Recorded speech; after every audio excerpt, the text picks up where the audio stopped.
Hola, buen día, ¿cómo les va? ¿Bien? Me alegro. Bueno, seguimos en el modo verano y hoy voy a hacer algo bastante raro. Igual todo lo que hago yo es medio raro. Pero esta vez voy a hacer como una conjunción de 3 libros extraños entre sí. Los 3 son de arquitectura. Este modo verano es de arquitectura. Y vemos cómo funciona. Voy a dejar el celular como siempre aquí. Ahí. Voy a empezar con un libro que me ayudó mucho cuando estudiaba arquitectura, que es este. Es la forma visual de la arquitectura de Rudolf Arnheim. Es este. Me acuerdo que lo usaba mucho. Y sobre todo lo usé para mi tesis. Así que seguramente si Guillermina estás viendo este video, fue una experiencia muy graciosa que hicimos con Guillermina. Ella me ayudó, era mi tutora. Y creo que fui su primer tutor y la volví loca, imagínense, tipo a mí, de 24, 25 años, tipo mucho más delirante que ahora, con ella que era su primer alumno. Así que siempre la recuerdo muy bien y me río mucho con ella.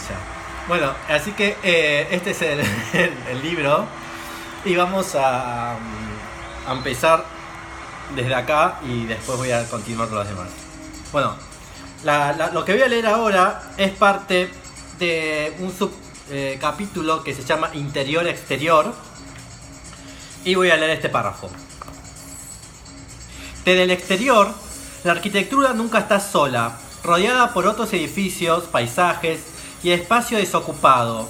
Una obra arquitectónica depende en todo de sus dimensiones visuales, tamaño, forma, textura, color, orientación espacial, etc. Sobre su medio, lo que circunda decide si un edificio aparece como un pináculo o como un auxiliar inconspicuo. Si es grande o pequeño, armoniosa o fuera de lugar. Sin embargo, al mismo tiempo, un edificio o complejo de edificios visto del exterior tiene el mismo carácter de plenitud general que los sólidos. Dinámicamente, desplaza espacio como un objeto desplazaba el agua en la bañadera de Arquímedes. Se expande radialmente desde su centro. Un interior, en cambio, es un mundo cerrado propio, incluso cuando un ojo en el tejado revela un trozo de cielo. No reconocemos otro espacio, sino que lo percibimos como una porción hueca de los límites de la habitación. De forma similar, un paisaje visto a través de una ventana es en esencial un telón de fondo, paralelo a la pared, a menos que nos acerquemos a la ventana y abandonemos así visualmente la habitación para entrar en el espacio exterior. Un interior solo permite comparación con otros lugares a través de la memoria o la anticipación del visitante. Este puede percibir su tamaño o forma en relación con lo que ha visto antes o espera ver más tarde, pero en su impacto inmediato el interior carece de relación esencial con cualquier otra cosa. Por esta razón, el tamaño tiende a ser curiosamente vago e inestable. No se puede decir con precisión si un interior es grande o pequeño. Lo que parece enorme al principio puede reducirse a un tamaño común después de cierto tiempo. Al ser hasta cierto punto especialmente impenetrable, un interior como el Panteón refuerza su carácter misterioso y ajeno a este mundo. En lugar de abandonar al ocupante en un mundo sin límite, un interior lo encierra como en el útero, experiencia que puede ser reafirmante o opresiva. El mundo del interior puede ser totalmente circundado, es examinable, se le puede relacionar con mayor facilidad que el exterior con el tamaño y el poder del ser humano, y es por tanto susceptible a su dominio. Es más alto que muchos de los muebles y que puede alcanzar a la mayoría de los restantes, hecho para él y a su servicio. El interior, rodeado de ocupantes como los cortesanos, rodean a su rey. Gaston Bachelard, al comentar este tema, observa: visto desde el interior, sin exterioridad, el ser solo puede ser redondo. Bueno, esa es una frase, un elemento. Y ahora vamos por otro, que es deformaciones de perspectiva. Para que un edificio posea tanta independencia respecto a la deformación proyectiva, debe cumplir dos condiciones de percepción. Sus formas objetivas y las relaciones entre ellas deben ser muy sencillas, y el sistema de deformaciones impuestos por proyecciones ópticas debe ser suficientemente separable de la forma objetiva. Observemos la fachada de San Miniato al Monte en Florencia desde una ligera diagonal. Este es el dibujito. Aunque la proyección oblicua causa distorsión en todos los tamaños, ángulos y proporciones del trazado, de su conjunto y en sus partes, no tenemos dificultad para ver una simetría no deformada, ya que la fachada es plana y contiene cierto número de horizontales interrumpidas. La transformación de estos bordes objetivamente paralelos en un simple grupo de radios de perspectivas convergentes se observa con claridad y es separable de las formas reales, que son bastante simples a sí mismas. Presidiendo de la perspectiva distorsionada, los rectángulos, círculos y arcos quedan en su simplicidad y simetría objetiva. Y en lo mismo se puede decir de la simetría de la fachada en conjunto o del simple orden de 5 arcos iguales. Las correspondencias son tan apremiantes que los elementos homólogos son vistos espontáneamente como iguales en tamaños y formas. La condición decisiva no es la repetición de elementos similares, como Norbert-Schulz ha sugerido, sino la simplicidad y simetría de las formas en toda su organización. La repetición de elementos en orden numérico no es un requisito previo, solo ayuda a destacar correspondencias, gradientes y otros aspectos de configuraciones visualmente simples que son cubiertas por la deformación de la perspectiva. Nuestro amigo Rudolf. Ahora voy a agarrar este libro maravilloso, genial, que es La arquitectura del 600 de Firenze. Yo he tenido muchos profesores que cuando te enseñaban clasicismo francés te pronunciaban los edificios en francés, y cada vez que había algo francés te pronunciaban en francés. En realidad, y estaba visto como que el francés es el idioma de la cultura y del refinamiento y todo eso. Para mí es una gran boludez, porque en arquitectura, si vos sos un realmente amante de la arquitectura, el idioma de la arquitectura es el italiano. Entonces, si vos realmente querés estudiar el Renacimiento italiano y todo lo que corresponde a Italia y a la arquitectura, en realidad, se debe leer y estudiar en italiano. Así como Borges decía que a Goethe había que leerlo en alemán, la arquitectura se debe hablar y escribir en italiano. El francés es una pose, la arquitectura es en italiano. ¿Ok? Así que ahora vamos a mostrar fotos de arquitectura italiana del Renacimiento. Y recuerden lo que acabo de decir de la deformación de la perspectiva.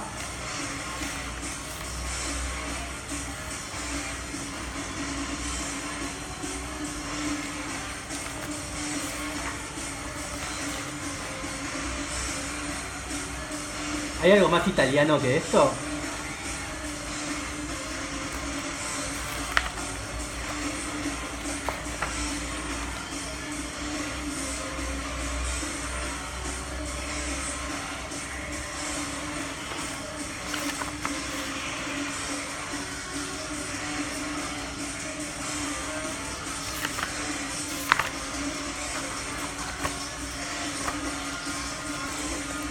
Bien.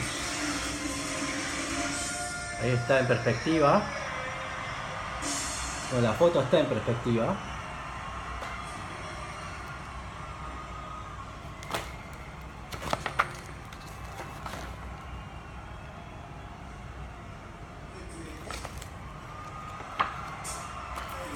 Estudios.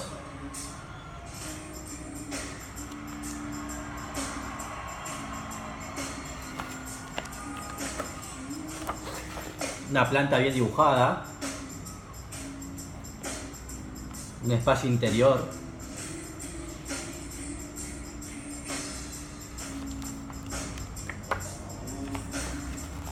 Un espacio interior. Y un dibujo. Así que quienes vayan a Italia alguna vez, a Firenze, cómprense este libro. No vayan a comprarse el cafecito y saquen la foto con, ay, me hicieron un hisop, no sé, una pelotudez, una florcita, ay, estoy en Firenze. No, vayan y compren estas cosas. Y por último, voy a leer a Ren Koolhaas en ¿Qué fue el urbanismo, grandeza o el problema de la talla, la ciudad genérica y el espacio basura? Así se llama el libro, así que voy a hacer un random de la ciudad genérica de 1997. Voy a leer la introducción. 1.1. ¿Son las ciudades contemporáneas como los aeropuertos contemporáneos? Es decir, ¿todos iguales? ¿Es posible teorizar esta convergencia? Y si es así, ¿a qué configuración definitiva aspiran?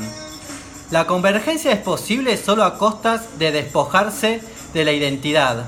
Esto suele verse como una pérdida, pero a la escala que se produce debe significar algo. ¿Cuáles son las desventajas de la identidad? Y a la viceversa, ¿cuáles son las ventajas de la vacuidad? Y si esta homogeneización accidental y habitualmente deplorada fuese un proceso intencional, un movimiento consciente de alejamiento de las diferencias y acercamiento a la similitud, y si estamos siendo testigos de un movimiento de liberación global, abajo el carácter, que queda si se quita la identidad, ¿lo genérico? Vamos al punto 6, que es urbanismo. El 6.1 sería. La gran originalidad de la ciudad genérica está simplemente en abandonar lo que no funciona, lo que ha sobrevivido a su uso, para romper el asfalto del idealismo con los martillos neumáticos del realismo y aceptar cualquier cosa que crezca en su lugar. En ese sentido, la ciudad genérica de cabida tanto a lo primitivo como a lo futurista. De hecho, solamente a estas dos cosas, la ciudad genérica es todo lo que queda de lo que solía ser la ciudad. La ciudad genérica es la post-ciudad que se está preparando en el emplazamiento de la ex-ciudad. Cultura, 16.1. Solo lo redundante cuenta. 16.2. En cada zona horaria hay al menos 3 representaciones del musical Cats. El mundo está rodeado por un anillo de Saturno de maullidos. Y vamos por la última, que puede ser general, 3.1. La ciudad genérica es lo que queda después de que grandes sectores de la vida urbana se pasarán al ciberespacio. Es un lugar de sensaciones tenues y distendidas, de contadísimas emociones, discretos y misteriosos como un gran espacio iluminado por una lamparilla de noche. Comparada con la ciudad clásica, la ciudad genérica está sedada y habitualmente se percibe desde una posición sedentaria.